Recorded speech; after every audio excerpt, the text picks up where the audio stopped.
জামাত ইসলামীকে জানতে হলে 100 বছরের ইতিহাস জানতে হবে। আমাদের চট্টগ্রামের আরেক কৃতি সন্তান স্বরাষ্ট্রমন্ত্রী, আজকে আমাদের চট্টগ্রামে একটা কথা এসেছে, ওদের ফতোয়ার জন্য আর মাদ্রাসায় যেতে হবে না। তো আমি জিজ্ঞেস করলাম কেন? ওদের ফতোয়া তো আপনাদের এই পার্লামেন্টে দেওয়া হয়। ফতোয়া কিরকম?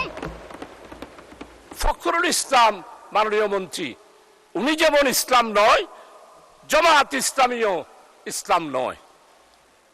মানে স্পিকার, জামাত ইসলামীকে জানতে হলে 100 বছরের ইতিহাস জানতে হবে।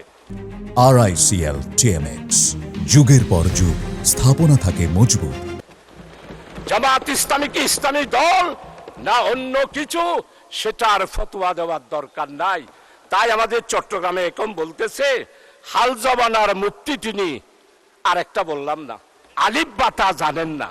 মানে স্পিকার, আমরা ফতোয়ার জন্য আর হাটহাজারে যাব না, ফতোয়ার জন্য পটিয়াও যাব না, ফতোয়ার জন্য লালবাগেও যাব না।